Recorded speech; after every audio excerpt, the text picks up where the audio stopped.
J'aimerais que aujourd'hui on se pose une question. On a des objectifs, on a des rêves, certains même connaissent leur mission dans la vie, ce qu'ils aimeraient faire de leur vie. Mais qu'est-ce qui te retient? Qu'est-ce qui te retient? Changeons de mentalité afin de changer nos vies.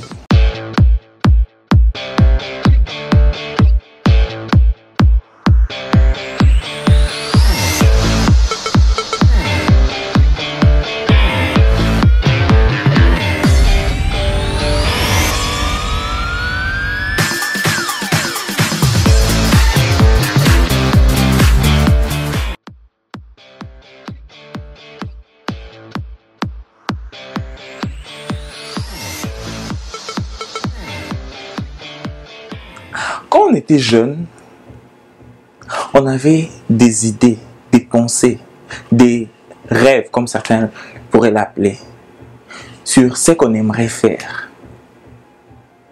Je pense que, aussi longtemps que ces rêves sont positifs, nous aident à grandir et aident ceux qui sont autour de nous positivement, à une influence positive sur l'environnement, les rêves sont bons.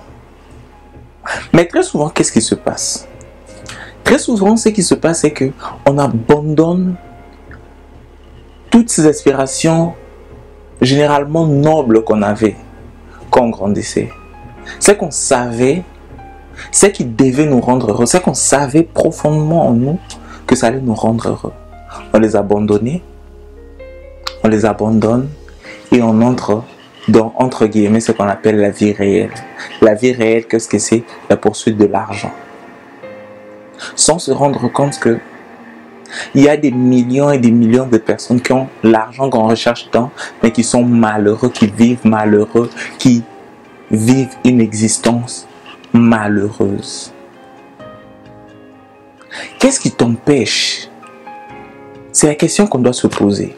Qu'est-ce qui t'empêche aujourd'hui de revivre, de vivre ce rêve-là, de vivre ce qu'il y a de plus noble en toi, de vivre ce qui te fait le plus plaisir et d'essayer de développer ça afin que ça soit positif, afin que ça ait un impact positif sur ton entourage. Qu'est-ce qui t'empêche? C'est la question que je veux que tu te poses aujourd'hui. Qu'est-ce qui t'empêche d'avancer? Qu'est-ce qui t'empêche d'évoluer? Qu'est-ce qui t'empêche d'être qui tu dois être? Rappelons-nous surtout que celui qu'on doit être, ça ne peut être considéré que si c'est positif, a une influence positive sur notre entourage et nous fait grandir, nous élève, c'est quelque chose de bien. Qu'est-ce qui t'empêche? Rappelons-nous que Beethoven écrivait de la musique pendant qu'il était sourd, il ne pouvait même plus entendre. Rappelons-nous qu'il y a des poètes qui ont marqué l'histoire en étant aveugles. Rappelons-nous qu'il y a des gens qui ont eu de l'impact sur les autres malgré le fait qu'ils étaient faibles. C'est pas question de faiblesse ou de force, c'est pas question de moyens.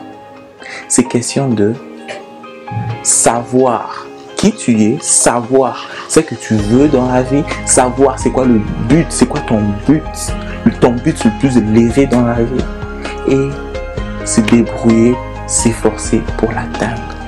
Sachant que ce but-là doit ennoblir ton entourage, doit le rendre meilleur, doit le rendre plus positif, ce but-là doit être constructif. Mais qu'est-ce qui t'en empêche? Qu'est-ce qui t'empêche d'aller de l'avant? Qu'est-ce qui t'empêche de vivre, de devenir qui tu dois être? Franchement, moi je pense que tu as tout ce qu'il faut. Tu as tout ce qu'il faut pour devenir qui tu dois être. La première chose, c'est peut-être commencer par chercher à savoir qui tu es en réalité. C'est quoi ta mission? Qu'est-ce que tu aimes faire? C'est quoi ta mission? Comment est-ce que ça peut servir ceux qui sont autour de toi? Et ainsi donc, commencer, ainsi donc, avancer, ainsi donc, changer les choses, ainsi donc, avoir un impact positif sur ton environnement. Tu as tout ce qu'il faut. Tu n'as pas besoin de moyens pour commencer. Tu n'as pas besoin de matériel pour commencer. Tu as juste besoin de force que tu as déjà. Tu as juste besoin des bonnes idées que tu peux avoir si tu fais ce choix-là. Tu as juste besoin que la vision que tu as, que la mission que tu as, que tu te rendes compte que ça doit être positif, ça doit être noble, ça doit être inspirant, ça doit inspirer les gens ou les aider, les influencer positivement. Moi, je crois que si tu le veux vraiment, si tu te mets à l'action, si tu te décides de changer, tu peux avoir des résultats. Changeons de mentalité afin de changer nos vies.